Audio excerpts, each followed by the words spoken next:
Olá pessoal, sejam bem-vindos a mais um episódio do nosso podcast, o Dev Show. E hoje o nosso papo aqui é sobre DevOps. Sim, nós vamos falar aí todos os detalhes aí que envolvem esse DevOps, se é cultura, se é um cargo, o que é o DevOps, do que eles se alimentam, né? Então hoje a gente vai trocar aí figurinhas e bater um papo sobre isso. Eu sou André Seco e DevOps é um por todos e todos por um. Olá pessoal, me chamo Erickson da Fonseca e hoje a gente vai provar que versão 1, 2, 3, 4, 5, 6 em pastinhas é melhor que DevOps. Fala aí pessoal, beleza? Everton Jordan na área. DevOps nada mais é do que uma buzzword que nasceu quando o Dev entregou o serviço e aí ele falou, Ops. Caralho, mano. Bom, meu nome é Júlio Arruda, obrigado aí pelo convite para estar aqui com vocês hoje falando um pouquinho sobre DevOps e eu sou aquele que supostamente sabe ou não sabe nada sobre DevOps. Fala aí pessoal, Milton Câmara aqui com vocês aqui, batendo um papo aí com o pessoal. E não se preocupe não, tá? DevOps aí é só um termo aí que foi criado por algumas organizações para poder separar, né, o pessoal aí que trabalhava cada um no seu quadrado e todos os trabalhadores, todo mundo fica no mesmo buraco. Olá pessoal, aqui é o Renato Groff e hoje é dia de falar de deploy via FTP. Fala galera, meu nome é Thiago Adriano e trabalhar com DevOps é trabalhar com Go Horse. Fala galera, aqui é o Thiago Bertuzzi e DevOps é replicar a sua cagada em produção de forma automática.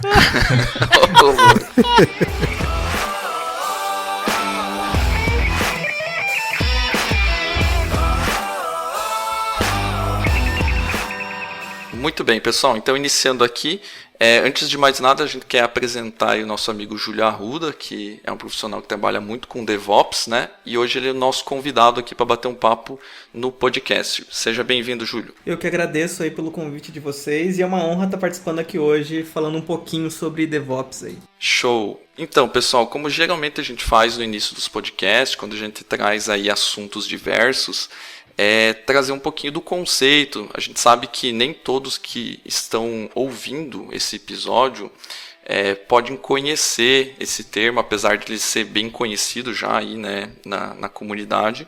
Mas, então, para iniciar, vamos falar um pouquinho sobre o que é DevOps, né? Alguém quer começar aí? Os caras de DevOps, né? Bom, o que é DevOps no final das contas aí? Vocês podem até me corrigir se eu estiver errado, mas tem uma divergência, uma discrepância muito grande aí hoje na comunidade sobre o que é, o que não é esse tal de DevOps. Mas em palavras rápidas, DevOps é a união de pessoas e processos para que a gente possa entregar nossa aplicação com maior valor, maior qualidade e segurança possível, aproximando todos os envolvidos nesse processo, como desenvolvedores, operadores de infraestrutura, pessoal de segurança, o pessoal de projetos, todo mundo envolvido em todo esse ciclo aí, para agregar uma força maior, uma qualidade de segurança maior na nossa entrega. Legal, então nesse caso juntou desenvolvedor, operador, controle de qualidade e deu merda, né? Mas muita gente acha que DevOps é só build automático. Assim que se eu configurei um build automático e ele foi para produção, é DevOps. Digamos além, eu já vi gente que falou que porque rodou um container tá com DevOps. Então quer dizer que só ter um build automático, se eu buildei, fiz lá o meu teste e coloquei em produção, não é DevOps, eu não tenho DevOps. Não, você apenas automatizou uma parte do seu processo, né?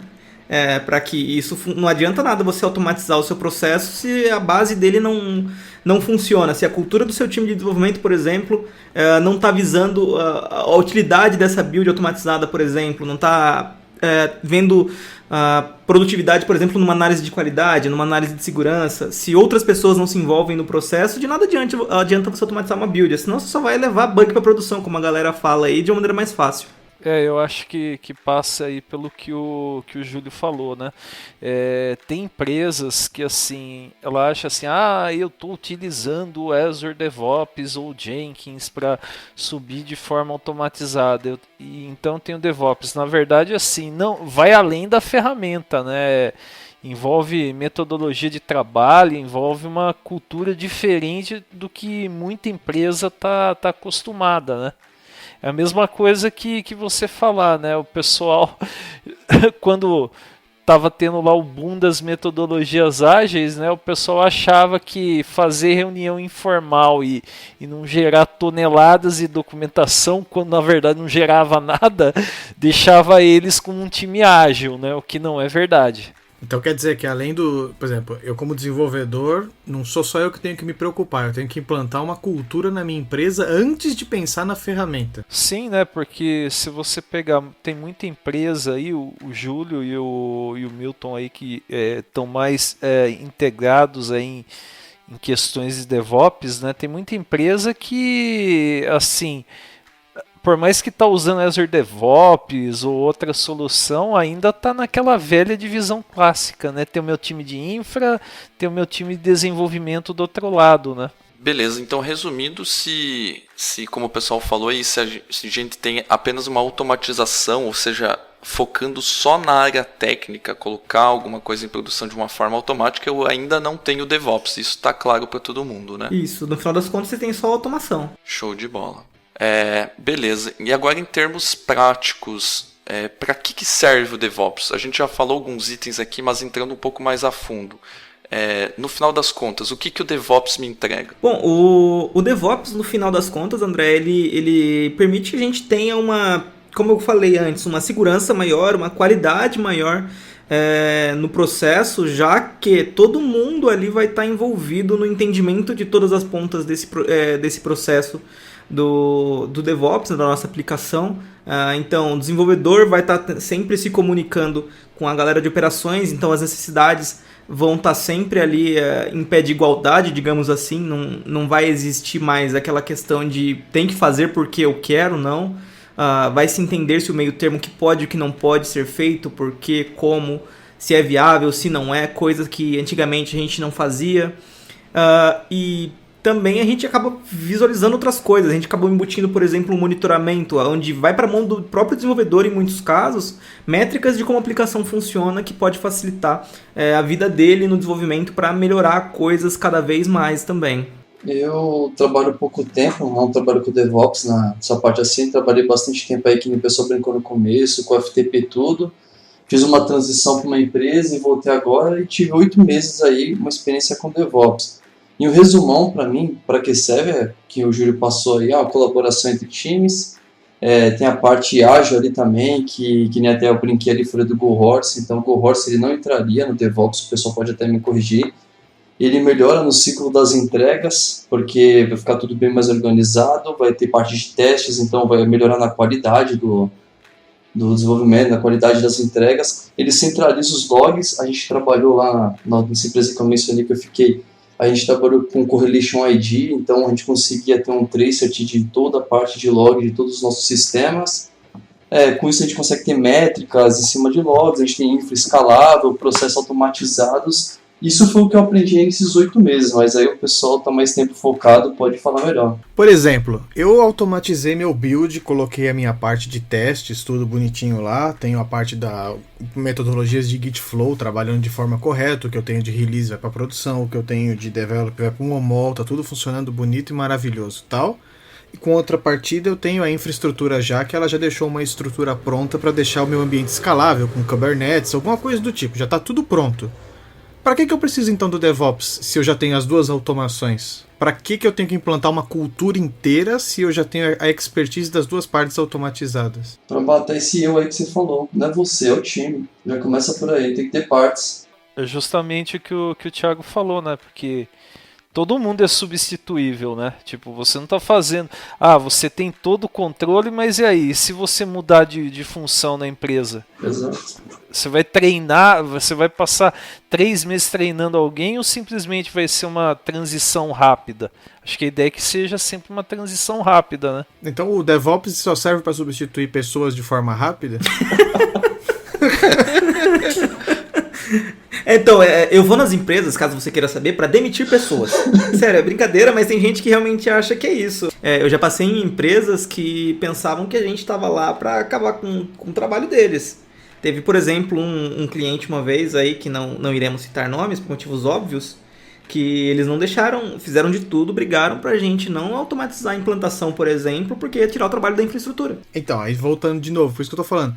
Ao que parece, o DevOps, eu tenho aqui uma função de retirar pessoas de cargos, e em outra partida eu tenho uma função que diz que é a ideia de eu juntar todo mundo. Aí acaba ficando o conceito discrepante. Então, é que na realidade não é demitir pessoas, não é tirar pessoas, é tirar trabalho desnecessário e reaproveitar essas pessoas com que elas realmente são úteis e que realmente vai agregar valor. Isso que eu queria saber, essa ponto que eu queria a resposta. Então, em vez desse profissional de infra, desse determinado cliente, precisar fazer deploy, que o deploy dele era copiar arquivo em cada servidor, ele podia estar se preocupando mais em como manter aquela farm, toda aquela estrutura viva com uma melhor qualidade. Sim, porque hoje, você pegar uma empresa que não está aderente aí a princípios de DevOps, boa parte do trabalho se resume a apagar incêndio, né? O pessoal que cuida mesmo da operação tá lá o tempo todo lá correndo atrás do próprio rabo, né?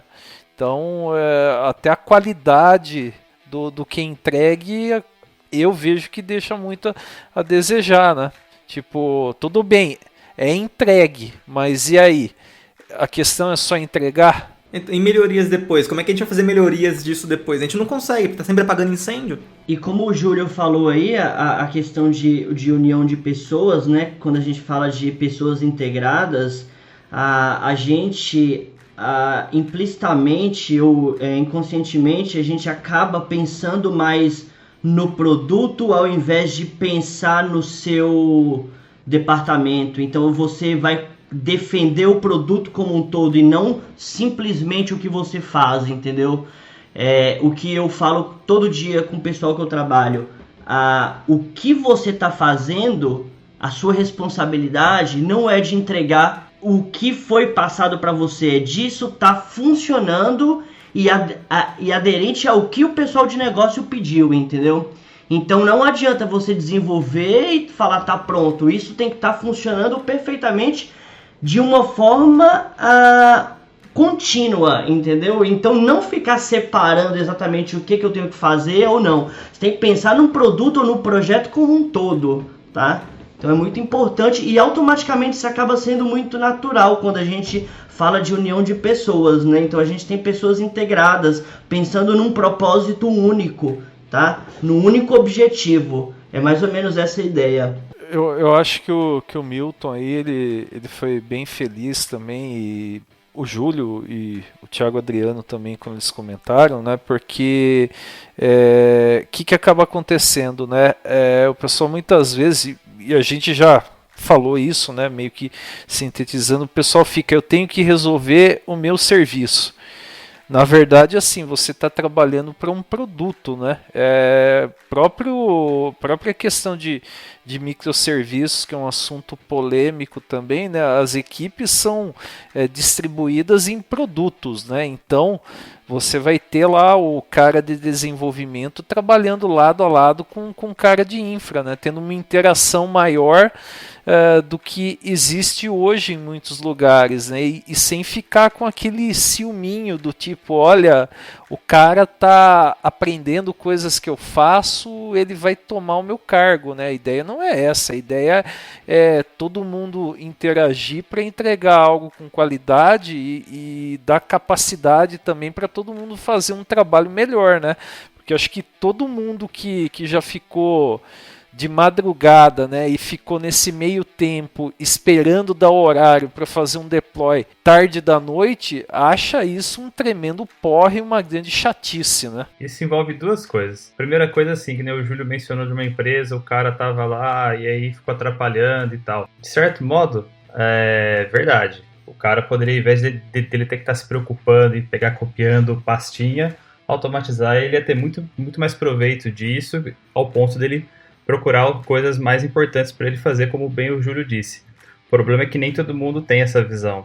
Às vezes o cara ele quer ficar copiando pastinha, porque para ele ter que fazer outra coisa ele vai ter que estudar. Isso vai gerar ação, isso vai gerar custo. Não é custo, isso vai gerar vantagem para ele. É a famosa zona de conforto. Exatamente. É isso mesmo. Infelizmente, assim, alguns não conseguem trabalhar com isso por conta de comodismo, falta de vontade de evoluir na carreira. É zona de conforto e às vezes aquela visão de eu vou acabar precisando fazer hora extra por isso. Algumas pessoas é por oportunidade. Como eu fiquei 8 meses fora de uma empresa e voltei para essa empresa que eu já trabalhei minha vida toda.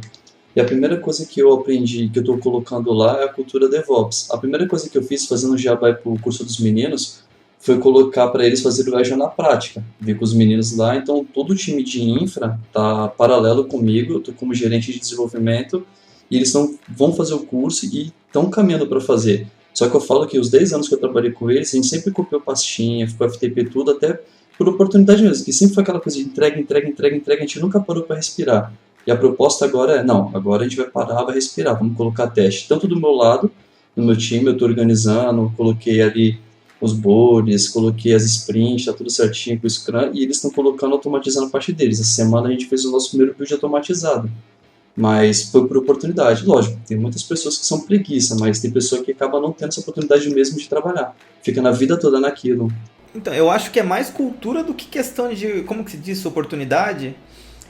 Porque a empresa em si nunca se preocupou em melhorar o processo. Para ela estava bom bastante apagar incêndio. É que assim, eu acho que empresa não dita, quem dita é a gente, né? Mas a empresa que eu digo é o time. É lógico que o diretor da empresa nem sabe às vezes o que está acontecendo.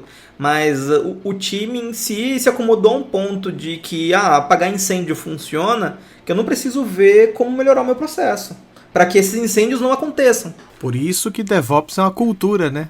Tá aí todo esse resumo por que o DevOps é uma cultura e não é só uma automação, né? Quando a gente fala em cultura, a gente vai além da parte técnica, tá? Não é só técnico, não. Foi o que a gente estava comentando aqui agora. Eu acho também que isso começa a entrar no ambiente de negócio também. Porque se o seu negócio não estiver muito bem alinhado com o seu técnico, você não vai conseguir entregar de forma contínua, você não vai conseguir entender como realmente aquilo precisa ser entregue, né? Tem até um ponto que é bem importante a gente frisar quando a gente fala na cultura, que é a parte do feedback também, né? Então, o feedback ele tem que ser constante o tempo inteiro, alinhado negócio com técnico, com operação ou desenvolvimento, tá? Então, é muito importante estar muito alinhado. Então, assim, não é só a parte técnica, não é só desenvolvimento, não é só operação. Eu acredito que vai muito mais além disso, né? Principalmente com a parte de negócios, porque o negócio, ele é o que entrega a empresa para o mercado, entendeu? Então, se aquilo não estiver bem alinhado, não estiver bem estruturado, não adianta nada você montar lá a melhor esteira ou a melhor questão técnica que você quiser, que não vai funcionar, não vai dar certo, entendeu? É simples, né? O negócio é o que dá razão para o produto existir, né? Então, nada mais justo do que atender ele, né? O que é um conflito que acontece em muita empresa, né? Tipo, o cara... É muito legal você usar tecnologias, coisa e tal. Vamos usar coisa nova, mas e aí? A finalidade da empresa é tecnologia ou entregar algo pro negócio, né? É bem aquilo que eu falei lá no começo até, né? Tem que envolver todo mundo que faz parte da entrega do projeto no final das contas, tanto negócio quanto desenvolvimento, operações, monitoramento, o que for, segurança, qualidade, todos eles têm que estar envolvidos em todo ponto e em tudo, igual o Milton mesmo comentou de negócio. Senão não adianta nada. Um ponto ficar fora do processo vai quebrar a cadeia toda. Ou seja, DevOps é a união de todos com um objetivo em comum, né? Onde todos crescemos juntos, né? Exatamente, com um ponto em comum, que é o produto ou o projeto, no caso. Entendeu?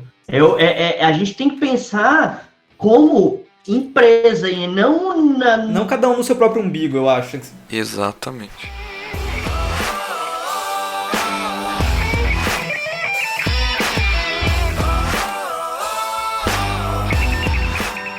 Eu queria puxar uma provocação aqui, já que a gente já chegou a um consenso aqui que DevOps é cultura e que a empresa tem que incorporar isso em todos os profissionais.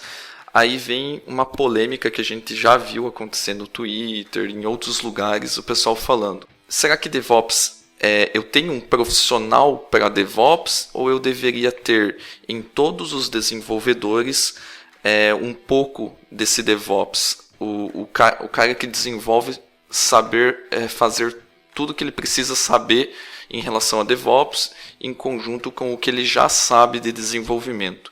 Eu preciso ter um cargo específico na empresa do cara que vai saber mexer com DevOps, ou isso é uma falácia? Olha, o ideal, o mundo ideal, o mundo perfeito é que fosse natural para o desenvolvedor ou para o cara de operações esse cenário de DevOps. A gente não precisasse de uma pessoa específica.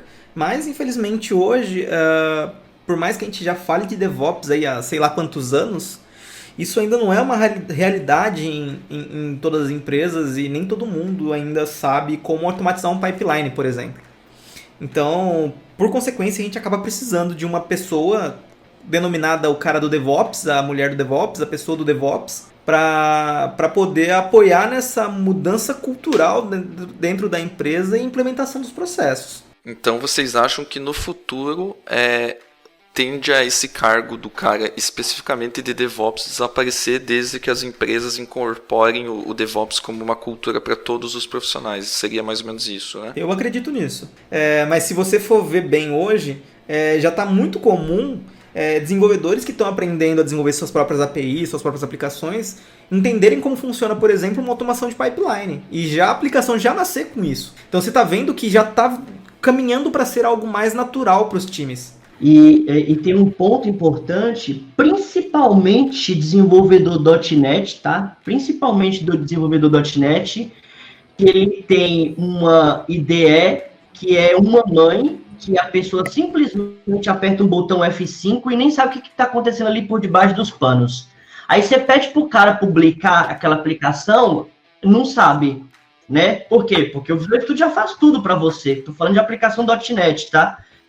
Ou ele dá um botão publish ali, mas não sabe. Você vai pedir para o cara fazer aquilo de forma manual? Ah, não sei.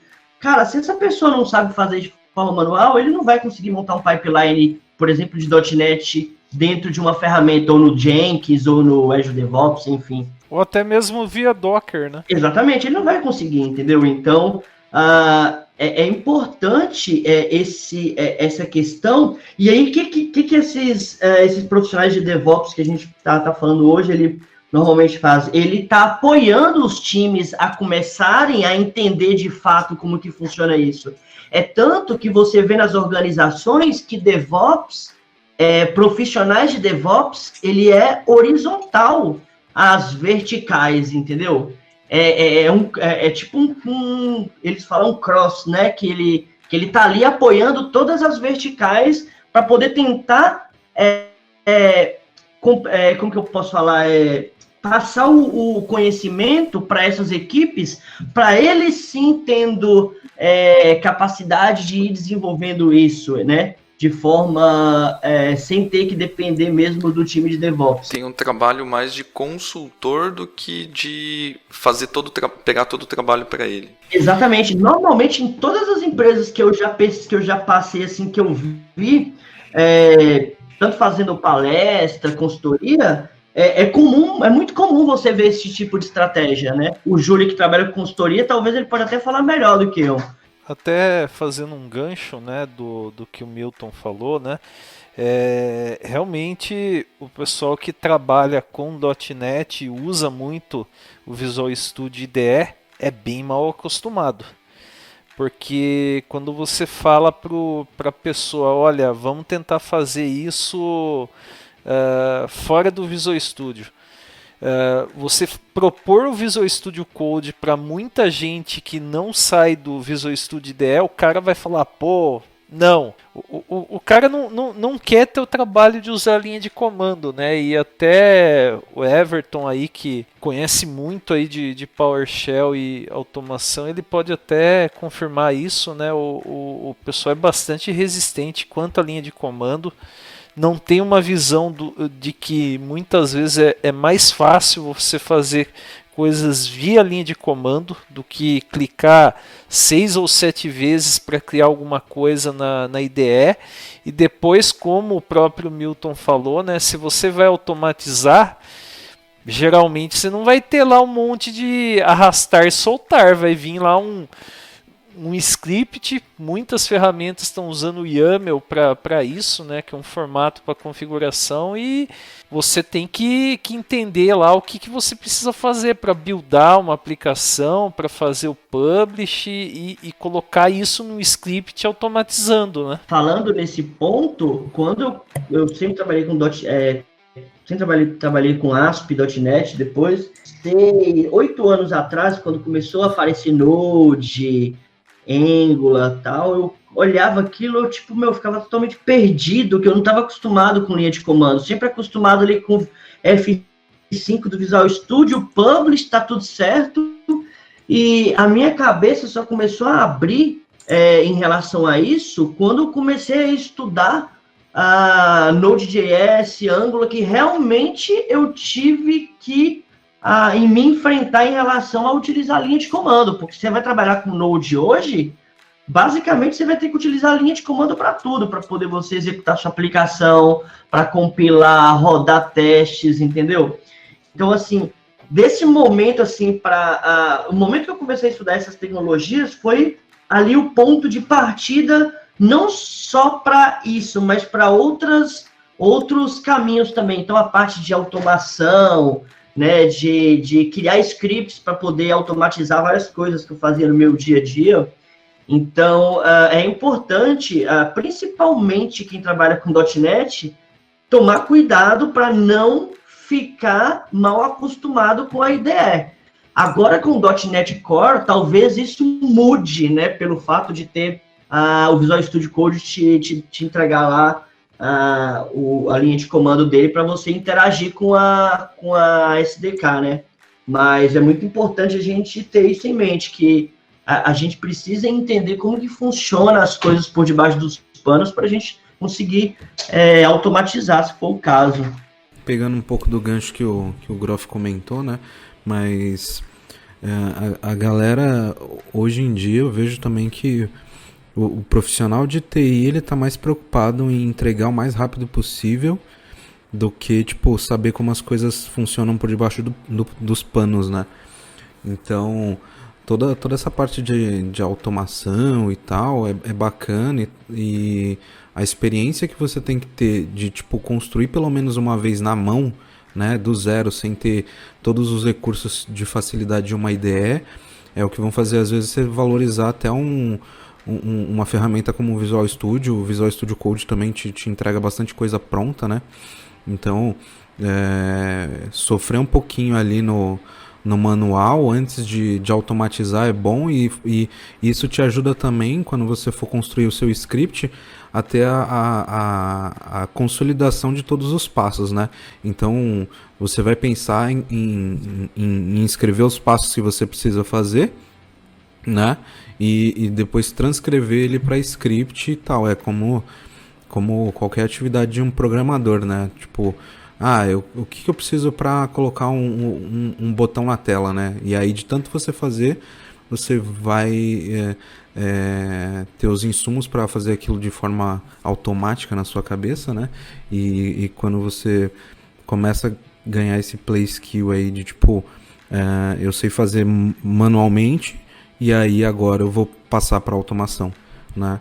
E fazendo manualmente também você entende qual que é o ganho que você tem, porque se você realiza a mesma tarefa 10 vezes manualmente, então tá na hora de você pensar numa automação, né? Não de recebi aqui uma tarefa que você sabe que ela demora 5 minutos talvez para você fazer automatizado não, manualmente, né? E aí você perde talvez mais tempo em escrever um script para uma tarefa que só é pontual, né? Eu acho que o dev, ele tem que sair um pouco daquele mundinho dele de só código, boas práticas e etc. E passar a estudar mais um pouco de outros mundos que estão de forma ligados ao dele, como uma infraestrutura, um banco de dados e até a própria forma como compilações e builds funcionam.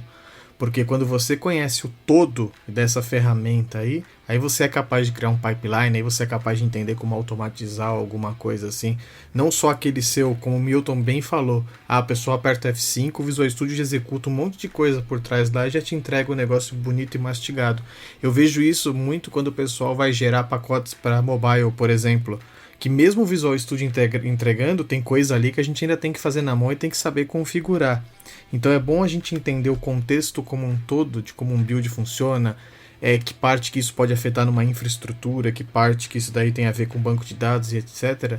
Quanto mais disso a gente souber, melhor a gente vai poder criar o nosso ambiente automatizado, igual o Everton falou, ganhar tempo, né?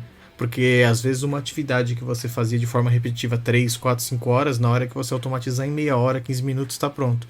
Você só vai atingir isso se você sair daquele seu mundinho de código e começar a ver as outras áreas que você influencia. Até chover no molhado falar que Dev precisa conhecer sobre desenvolvimento sem ser na parte visual, né? Isso é obrigação dele. Agora eu gostaria de puxar uma provocação para vocês e pedir, inclusive o Bertuzzi já comentou, né?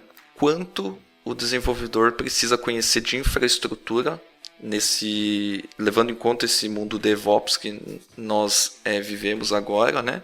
E quanto que o profissional de infra, vamos trazer aí da infra antiga, né, que mexia só com isso, o quanto que esse profissional também precisa conhecer de desenvolvimento.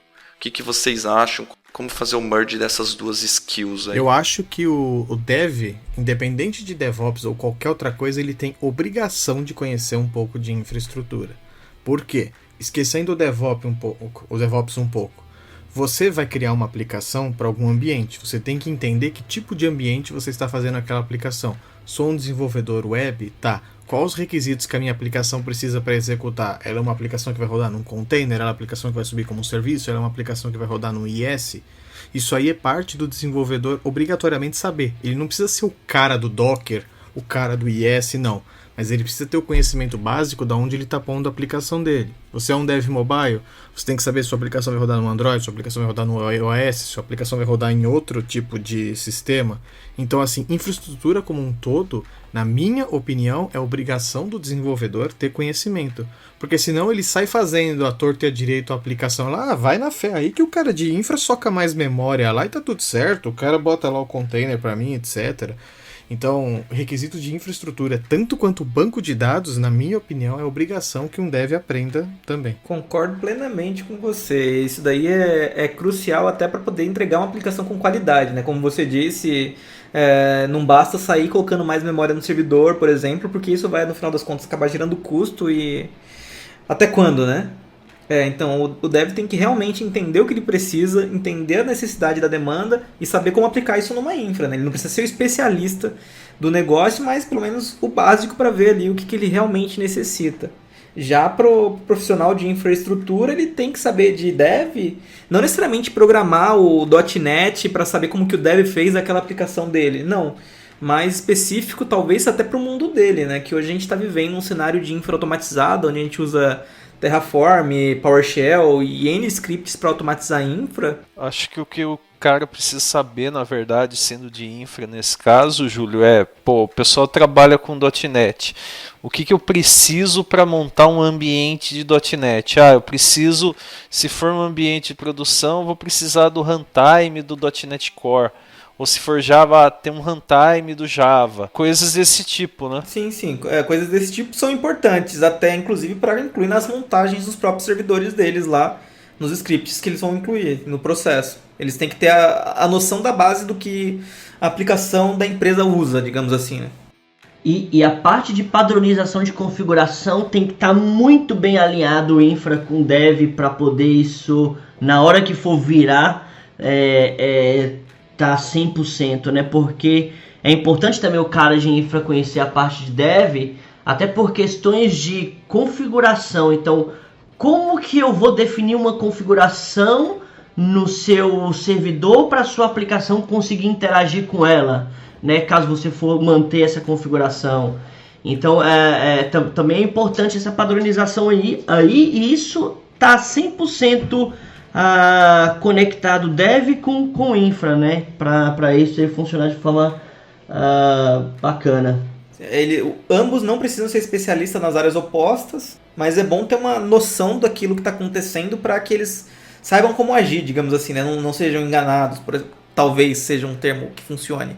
E até para planejar a própria solução. Por exemplo, a gente estava conversando outro dia num projeto que estou tocando junto com o André lá na empresa, é sobre armazenamento de cookies, né? No caso de informações na sessão. Como é que ia ser feito? Vai usar a sessão? Não, a gente vai ter um serviço externo. Não, a gente não vai poder acessar um serviço externo para dentro do ambiente do cliente. Essa parte toda externa, tal, como funcionaria o ambiente, fez a gente tomar certas decisões da nossa aplicação. Então a gente tem que se preocupar com o ambiente. Eu não sei se eu vou ter um acesso externo, eu não sei se eu vou ter um serviço na nuvem para poder fazer esse armazenamento de dados.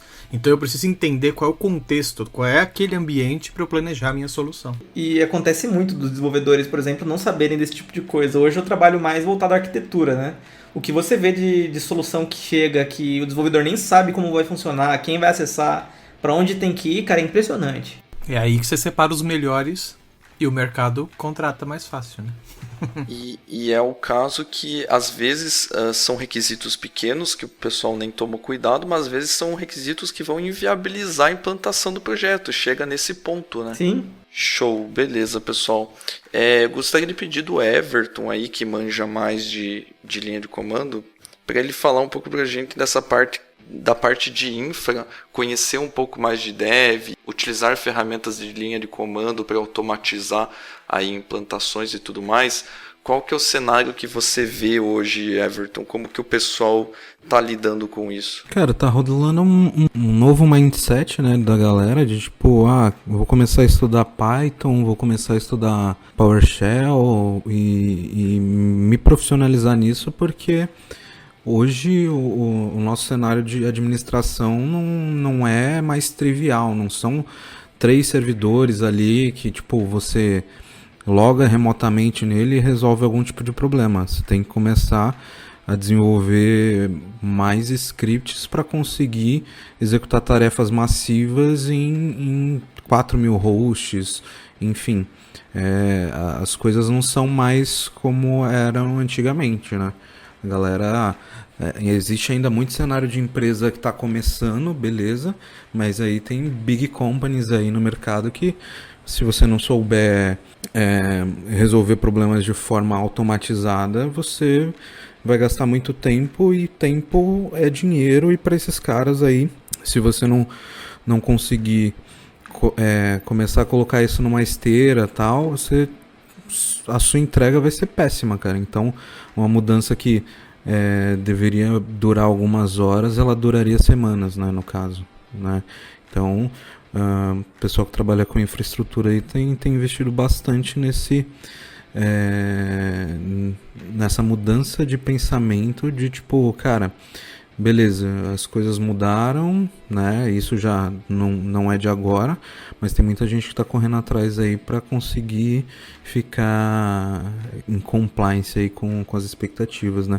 E quando a gente fala de DevOps, a gente fala muito de governança, né? Se você não tem governança do que está acontecendo no seu ambiente, né?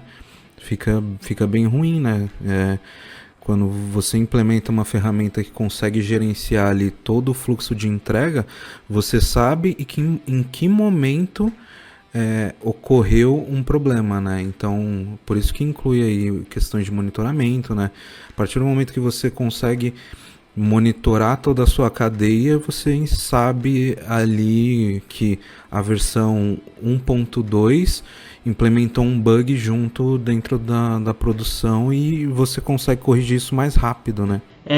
E um ponto aí, você falou na parte de velocidade, um dos benefícios quando se tem a cultura DevOps é a velocidade de entrega. Se a sua entrega não tem uma velocidade, tem alguma coisa errada no processo, tá? Tem alguma coisa que tá acontecendo aí que precisa ser revisado.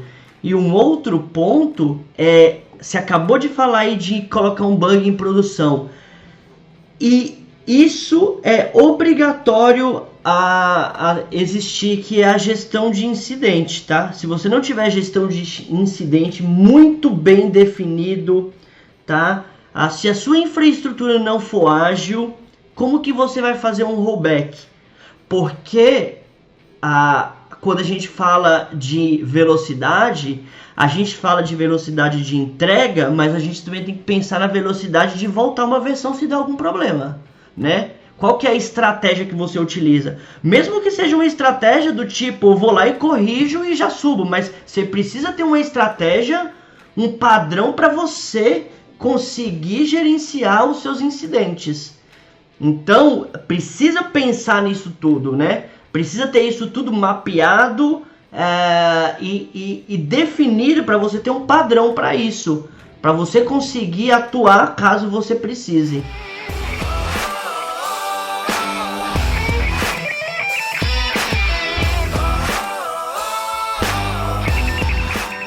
Muito bem, pessoal, a gente já falou alguns itens aí sobre itens correlacionados com DevOps, né?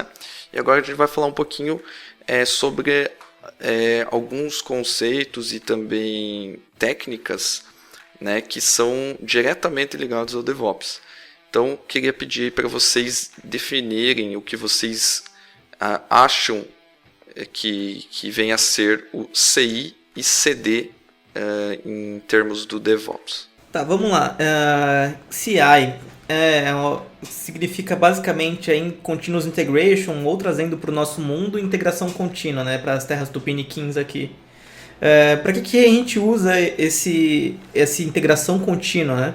É para sempre que a gente subir um código novo, por exemplo, no nosso repositório, a gente garanta que esse código está íntegro para seguir os processos aí futuros de merge ou mesmo de implantação para os passos de CD, por exemplo. Então nele vão ter coisas, por exemplo, como eu vou compilar minha aplicação que eu estou subindo, eu vou fazer um teste de qualidade utilizando um SonarQube ou outras ferramentas de qualidade, eu posso estar fazendo testes de segurança. Tudo isso para garantir que eu estou subindo um código funcional para o meu repositório e que eu não vou atrapalhar o trabalho dos nossos colegas aí que estiverem fazendo parte do projeto. Isso, quando eu comecei a desenvolver, que não tinha nada desse tipo de coisa, sim, eu sou um pouco velho, era muito comum você ver que alguém fez uma alteração, colocou lá no repositório, isso quando tinha, e você vai tentar desenvolver outra feature e a aplicação nem roda. Então, o intuito do Continuous Integration é para evitar esse tipo de coisa, já trazendo uma qualidade e segurança no momento que você sobe isso para o seu repositório, né? Complementando o que o Júlio falou, é exatamente isso, mas aí vocês devem estar se perguntando, poxa, mas eu consigo fazer isso tudo aqui, todos esses passos na minha máquina, eu consigo executar teste, consigo rodar, passar sonar, consigo efetuar uma série de processos aqui local, mas quando a gente está falando de um time, entendeu? Quem é que vai garantir que o seu código, na hora que integrar com outro código, vai estar de acordo com as políticas que você definir, entendeu? Então, se você não tiver uma ferramenta que centraliza tudo isso, é quase impossível você garantir esse tipo de situação.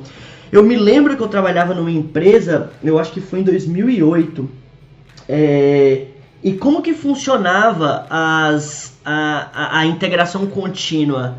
Basicamente, eu pegava o meu código, passava para uma pessoa que era responsável por juntar todos esses códigos, e aí o que acontecia? Esse cara, ele compilava a aplicação. E aí, se essa compilação desse erro, basicamente, o que eu tinha que fazer? Eu tinha que ficar esperando ele compilar a aplicação. E aí, se eu saísse, por exemplo, eu teria que voltar para poder arrumar o meu código e subir lá de novo. Porque é um processo de integração um pouco burro, entendeu? Porque, na verdade, isso pode ser feito por uma ferramenta e a ferramenta já gerenciar isso tudo pra gente, entendeu? De forma rápida e contínua, né? Ou seja, no nosso dia a dia, quando eu tô voltando lá em 2008, isso era feito uma vez por dia no final do dia, entendeu? Então imagina o delay que a gente tinha para poder conseguir entregar esse tipo de situação em produção. Então a ideia da integração contínua é você conseguir encontrar e investigar os erros de forma mais rápida, melhorar a qualidade de entrega de software, reduzir o tempo de validação para então você conseguir lançar aí uma possível versão em produção. Então é uma estratégia bem inteligente para a gente conseguir reduzir danos quando a gente entrega a aplicação em produção. Final do dia e ainda naquelas, né? Um monte de coisa manual, dá errado, daí vira a noite para corrigir, né? E tipo, assim, algo que nem sempre tinha tanta qualidade e produtividade também passava longe, né? Exatamente. É nada mais intuitivo do que você utilizar processos automatizados para definitivamente automatizar máquinas e processos que têm uma sequência lógica para acontecerem, né?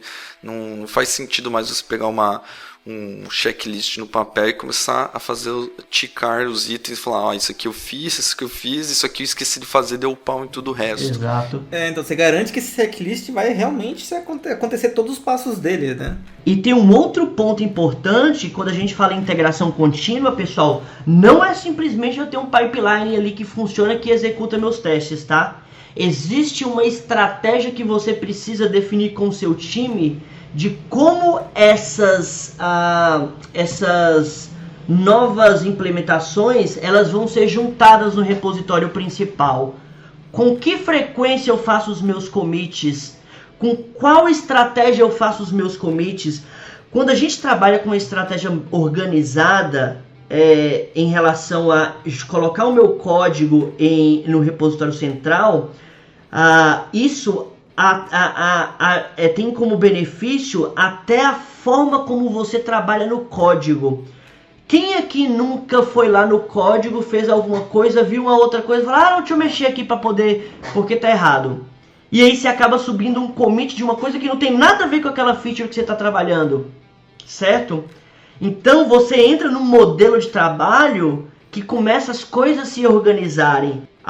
Quem nunca que já fez um commit de uma feature ou de alguma coisa que você precisava corrigir de um bug, que você foi e mexeu numa coisa que não tinha nada a ver com aquele commit. Mas pelo fato de você ter visto, fala, não, preciso resolver isso aqui também agora e já vou subir no commit. Não sei se vocês já viram isso, mas eu acho que eu vejo isso direto acontecendo, inclusive comigo. Às vezes eu estou desenvolvendo, eu estou fazendo uma coisa, eu abro um arquivo que não tem nada a ver com aquilo, eu vejo, já é automático você querer corrigir. Isso daí quando você já tem essa preocupação com DevOps, né, que é a mesma que acontece com outras coisas, né, de repente, banco de dados. Você sabe que você não pode fazer tal coisa, que é recomendável trabalhar de tal maneira. E acaba sendo também com DevOps, o Júlio até já falou aí anteriormente, né, que o pessoal já começa o projeto, o desenvolvedor sabendo, bem, eu vou trabalhar com uma esteira de automação, então já vou fazer as coisas pensando em me beneficiar e deixar a aplicação preparada para isso, né? Exatamente. Processos automatizados que automatizam processos. E assim surgiu a Skynet, né? E matou todos. Indo de encontro que você falou, né? O rato roeu a roupa do rei de Roma, né? Exatamente. E aí, pessoal, a gente entra num ponto que percebam que a gente já falou aqui que tem a parte de juntar as pessoas, né? Integração de pessoas, a parte de processos que eu acho que talvez seja um pouco mais chato, porque você precisa definir os processos para você fazer aquilo acontecer. E aí a gente entra num outro ponto quando a gente fala na cultura DevOps, que é a parte de aprendizado contínuo, tá? Isso é comum você aprender todo dia como que funciona o seu processo e melhorar aquilo, tá? Então existe também, além da integração contínua, deploy contínuo, entrega contínua, a gente tem um outro pilar que é o aprendizado contínuo, tá? Às vezes a gente vai conversar com algumas empresas, o pessoal acha que existe uma receita de bolo para poder as coisas funcionarem. Não existe receita de bolo.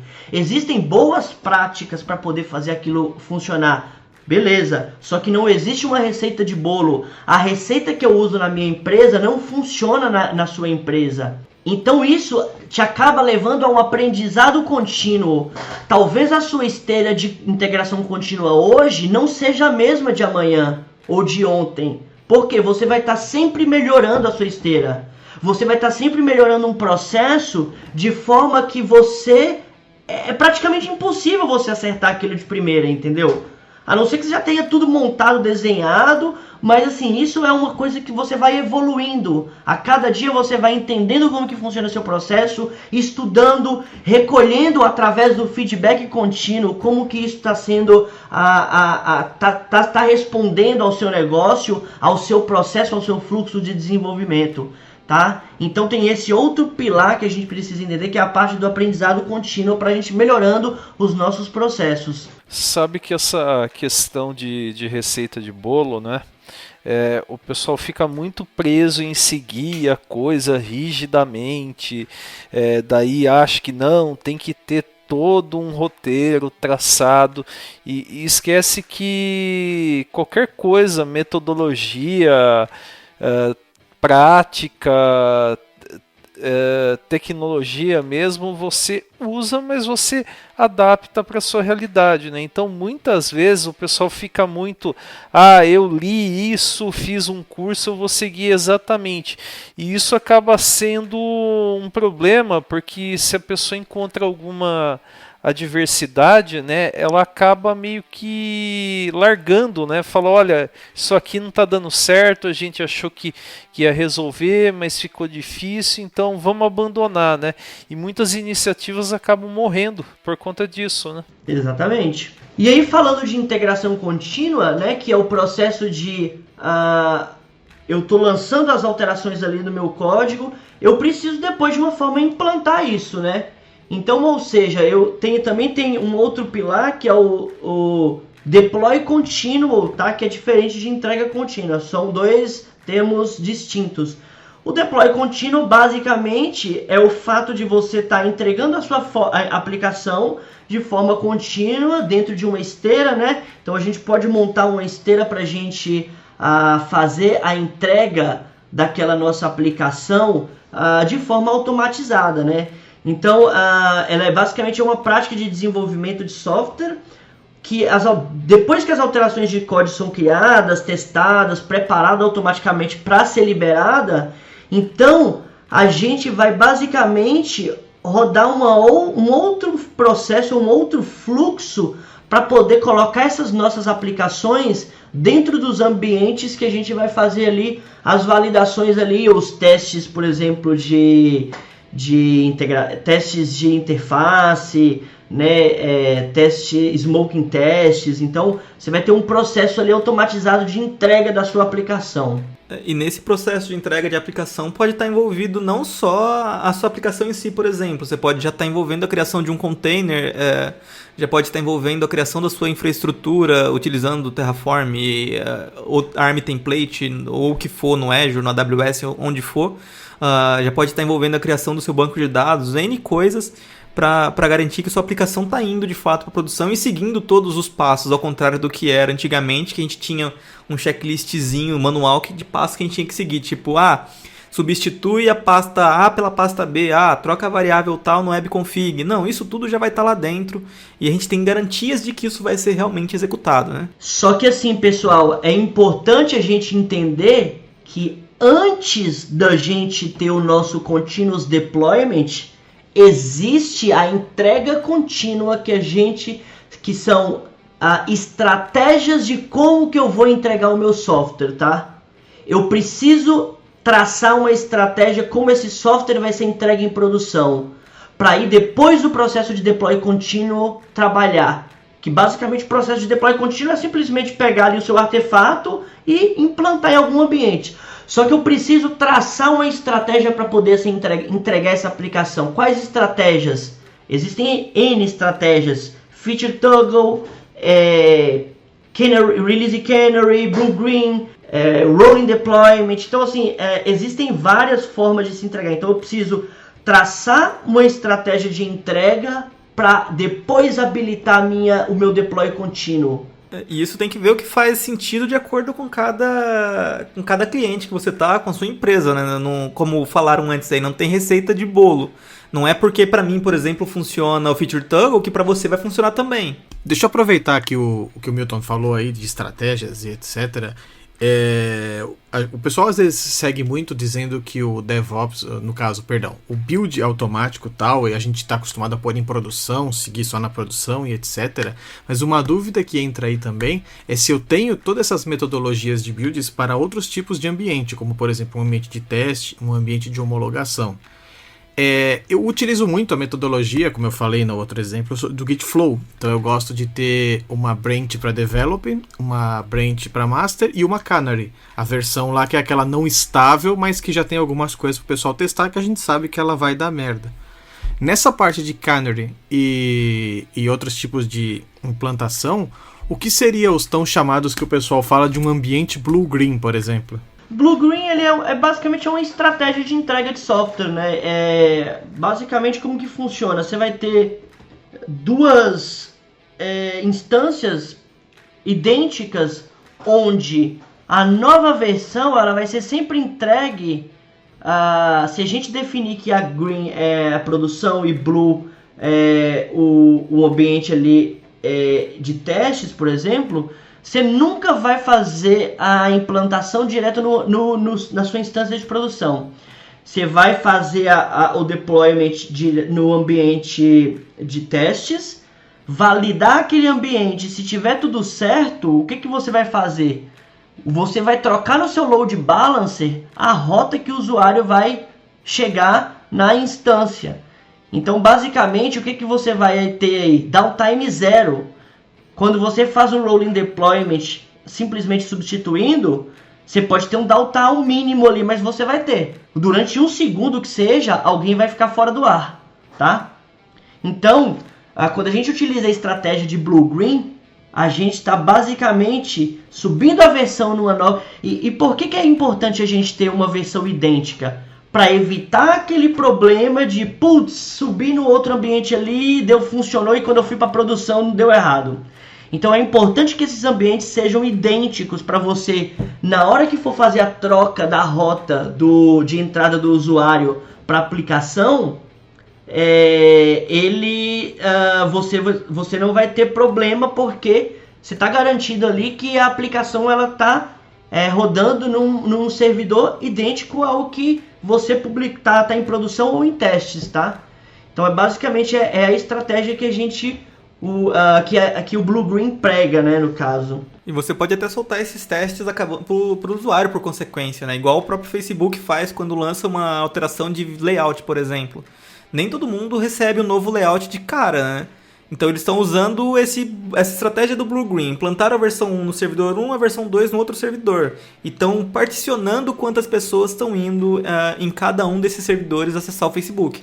Para quem trabalha com aplicativos, se você vai para Play Store e a loja da Apple, você tem ali o lançamento em fases da sua aplicação. Na Play Store, a gente tem 3 fases. Se eu não me engano, a fase interna, talvez o Thiago pode até me corrigir, que eu esqueci o nome dessa fase. Você tem a alfa, beta e a produção, mas você não é obrigado a colocar nelas. Mas isso é diferente um pouquinho de blue-green, né? Que blue-green, no final das contas, você está indo para o mesmo lugar. Ali não, são 2 aplicações diferentes, né? Exato, aí é uma outra estratégia. Tem o alfa e o beta, né? Daí a gente entra numa outra forma de se entregar software também, né? Para quem trabalha com aplicativo, é bem comum o pessoal já tá acostumado com esse modelo de entrega. Sim, porque até falando de aplicativo, como eu sempre falo para todo mundo, o desenvolvedor está acostumado a colocar as coisas no ar. Se der merda eu corrijo rapidinho e resolvo ali tranquilamente. Então subiu um site com problema, o cara vai lá rapidinho e atualiza. Aplicativo, meu amigo, se você errou, você está na mão das lojas aguardar uma atualização. E poucas empresas têm o privilégio de ter meio que um contato. E que isso, pessoal, não existe? Existe sim. Existem canais mais diretos para certos tipos de empresas e certos tipos de aplicativos. Mas na maioria dos casos, se você lançou um aplicativo com um problema e você fez isso nas lojas, sem ter um ambiente seu, por exemplo, para lançar os apps, você vai ficar na mão das lojas aguardando a atualização. Isso é um problema também. Então a gente tem que ter muita certeza de que aplicativo está indo para a produção. As estratégias vão mudando conforme o problema, o produto, né, que você tem que entregar, né? Então você tem que saber dançar conforme a música. Exato. Só para completar o que o Milton tinha falado lá, a ordem é teste interno, alfa, beta e produção. Né? Então, e aí a gente entra numa outra estratégia de entrega aí, né? Que é a estratégia Release Canary, né? Quando a gente fala em modelos de entrega, principalmente aí de aplicativos mobile, você tem meio que um Release Canary. A não ser que você passe essas etapas aí, burla lá o Play Store e já entrega em produção, né? Mas eles te orientam a você fazer esse tipo de estratégia. Porque assim, quando a gente fala de aplicativos móveis, a gente não tá... É diferente de uma aplicação web, que você vai lá e atualiza a sua versão em produção e resolveu o problema. Aplicativo móvel, você vai ter que torcer pro cara que baixar a atualização, a não ser que você implemente uma estratégia que obrigue ele a baixar a nova versão também, né? É possível você implementar formas que nem, se você olhar alguns aplicativos quando você abre, existem duas formas. Um, você abre e ele fala, olha, tem uma versão nova disponível com melhorias, quer atualizar? E ele dá a opção para o usuário. O que a gente geralmente faz quando se você desenvolveu o seu app de forma correta, é aplicar duas estratégias. A primeira é, tenho melhorias assim que podem esperar, coisas novas que vão ajudar, dou aquela mensagem para o usuário e falo, olha, o aplicativo X implementou melhorias novas, que seria legal você atualizar, etc. Quer fazer agora ou mais tarde? Aí a pessoa fala, não, eu quero fazer mais tarde. E a outra é, eu tenho uma atualização crítica do meu sistema, eu coloco isso como uma atualização crítica, então não dou nem a opção, eu falo, para você continuar atualizando, utilizando esse aplicativo, você tem que atualizar ele. Essa é a estratégia geralmente que a gente faz. Então, assim como as lojas utilizam dessa estratégia, o Facebook também utiliza, que o Júlio acabou de comentar, né? Então, às vezes, você vê uma funcionalidade no Facebook, por exemplo, uma que lançaram agora há pouco, que é o Dark Theme. Alguém aí já está utilizando o Dark Theme do Facebook? Faz tempo. Sim. Então, para mim não lançou ainda. Então, assim, ou seja, existe uma estratégia de entrega do software, né? Pelo que eu já vi, o Facebook ele utiliza a estratégia primeiro funcionários, depois beta testers, depois usuários que têm perfil de desenvolvedor dentro do Facebook. Eu não sei bem a ordem, mas eles utilizam uma estratégia para poder fazer essa entrega, né? Por exemplo, o Azure DevOps, a gente que está utilizando, existe a estratégia de release e uma outra estratégia de feature toggle. Se vocês, não sei quem utiliza o Azure DevOps, lá dentro das configurações você consegue habilitar o que você quer, as funcionalidades novas da própria ferramenta, né? É uma estratégia de se entregar o software. Eles usam literalmente as duas estratégias, né? Então você pode ter aquela feature ou não disponível para você habilitar na sua conta. Exatamente. Porque eles lançam atualizações a cada 3 semanas e nessas 3 semanas é o tempo que ela demora para chegar em todas as contas. E vai passando de grupos em grupos de contas que em alguns casos tem o feature toggle. Exatamente. E pessoal, vou até fazer uma recomendação para quem quiser entender mais um pouco desse mundo que é entregar software, tá? Que existe aí uma série de complexidade por trás aí envolvida. Tem um livro, inclusive até o Júlio que me deu aí, agradeço. Eu acho que foi um dos melhores livros que eu já li hoje, assim, toda a minha vida de software, tá? Que é o livro Entrega Contínua, ou Continuous Delivery, que tem o prefácio do Martin Fowler. Esse livro, ele mostra um monte de estratégia, não só de entrega, tá? De testes funcionais, de fazer rollback de aplicação, fala de Release Canary, Blue Green. Então, assim, tem um monte de boas práticas que a gente utiliza, né? Gestão de configuração, que mais? A gente tem a parte de gestão de configuração, antipadrões, o que não utilizar, entendeu? Redução de erro, versão candidata para ir para produção ou não, princípios, enfim. Assim, é um livro que, se você quiser entender como que a entrega de software funciona como um todo, depois dá uma olhada nesse livro. Ele é muito bacana. Só para fechar esse tema que eu acho que talvez seja o último a falar alguma coisa sobre ele, a gente falou bastante de estratégia, de Canary, Blue-Green, Alpha e Beta, enfim, todas elas funcionam e funcionam muito bem, mas analisa o seu cenário. Não é porque o Blue-Green funciona para o Milton que o Blue-Green vai funcionar também para o seu cenário. Às vezes o seu cenário precisa de uma Release Canary, ou o seu cenário não precisa de nenhum dessas estruturas, desses modelos, e use outro. Então, tente entender o seu negócio e ver o que ele realmente precisa para utilizar. Senão você só vai estar tentando enfiar coisas lá dentro que vão mais atrapalhar do que te ajudar. Exato. Beleza, então a gente já estabeleceu aqui o que é o DevOps, se serve, cargos, etc. Se devs devem conhecer infraestrutura, se infraestrutura deve conhecer dev, o que é CI/CD, o que é Blue-Green e etc.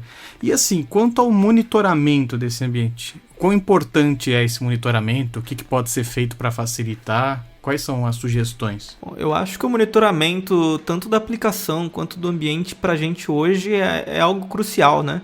Porque a gente precisa entender o que está acontecendo na nossa aplicação, no nosso servidor, o que for, onde a aplicação está rodando também, digamos assim, para poder enxergar possíveis gargalos, possíveis problemas, onde a gente precisa melhorar, o que a gente está exagerando, o que não está. Por exemplo, imagina, eu coloquei um servidor de 32 GB para rodar uma API simples. Será que era realmente necessário?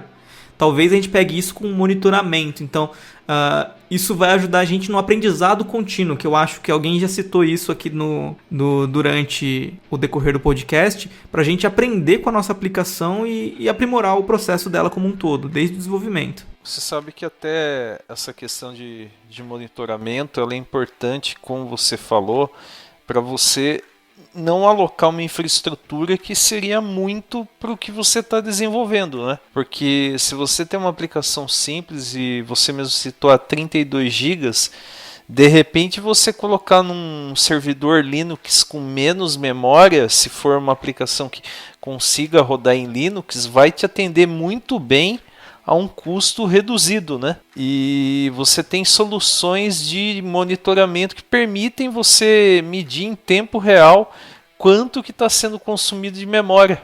Um bom exemplo disso é o próprio Application Insights que integra o Azure. Tem uma funcionalidade lá que chama Live Metrics Stream, né?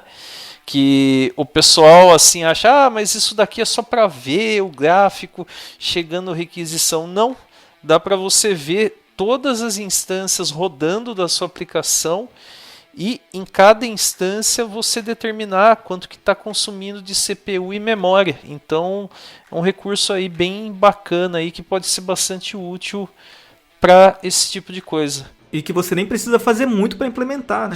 Justamente, se você utiliza o Azure App Service, que é o serviço de hospedagem, você consegue fazer o deploy de uma aplicação sem mudar nada nela.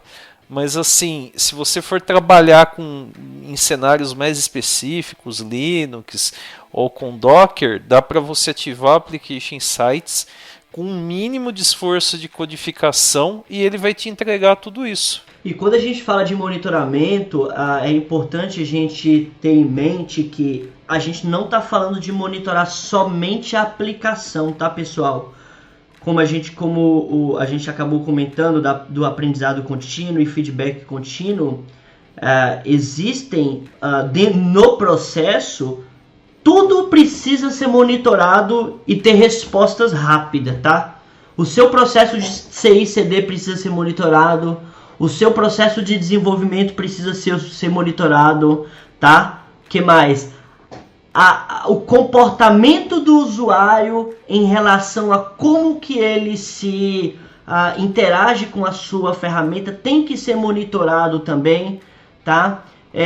As métricas relacionadas a questões técnicas mesmo da aplicação. É interessante até utilizar ferramentas de inteligência artificial agregada a esse monitoramento para poder te dar informações mais inteligentes, ao invés de você ver alguma coisa e falar, opa, vamos lá tentar resolver, né? Você pode utilizar talvez alguma coisa para isso. Então assim, o monitoramento ele precisa ser feito de ponta a ponta, né?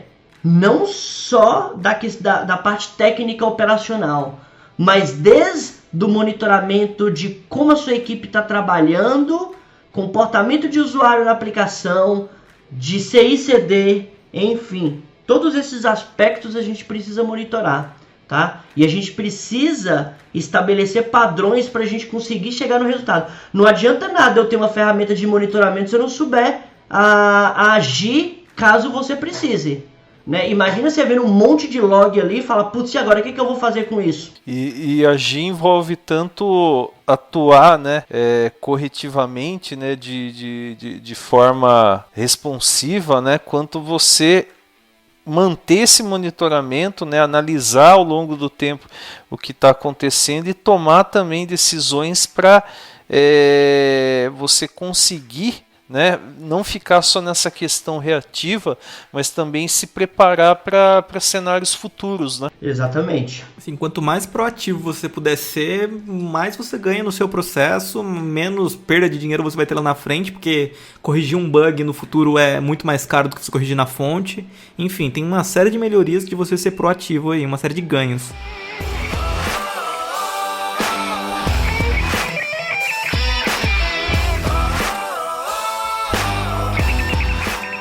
Muito bem, pessoal. Então esse foi o nosso episódio sobre DevOps. Vocês devem ter percebido aí que faltou falar de algumas coisas e por esse motivo nós vamos gravar uma segunda parte aí sobre DevOps, falando sobre ferramentas e outros conceitos, outras estratégias que envolvem DevOps também.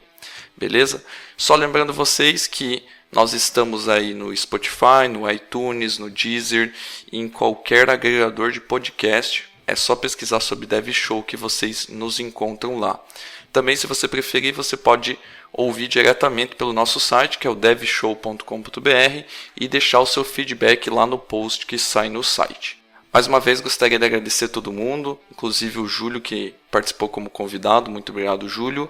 E, para finalizar, não esqueçam de favoritar o nosso podcast e deixar o seu feedback lá no nosso site. Valeu, pessoal, e nos vemos numa próxima. Falou, pessoal, um abraço. Falou, até mais. Falou, pessoal, abraço. Valeu, pessoal, um abraço. Valeu, pessoal, até mais. Falou, galera. Tchau, tchau. Valeu, galera. Falou!